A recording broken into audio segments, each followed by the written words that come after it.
কুমিল্লার বুড়িচং উপজেলার বানভাসীদের মাঝে ত্রাণ বিতরণ করেছে কুমিল্লা সিটি ফাউন্ডেশন।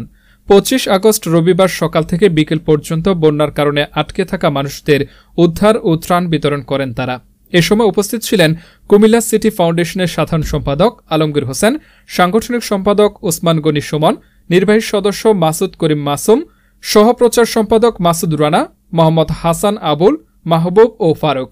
কুমিল্লায় যতদিন বন্যা পরিস্থিতি থাকবে ততদিনই কুমিল্লা সিটি ফাউন্ডেশন বানভাসীদের মাঝে ত্রাণ বিতরণ করবে বলে জানিয়েছেন সংগঠনটির সভাপতি আলহাজ জামাল খন্দকার ও সাধারণ সম্পাদক আলমগীর হোসেন।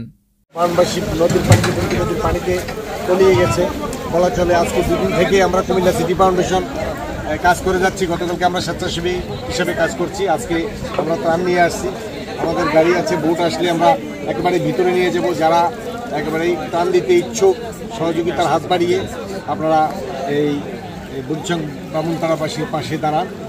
খুব ভিতরে মানুষ খাবার পাচ্ছে না, সামনাসামনি এসে সবাই ত্রাণ দিয়ে যাচ্ছে।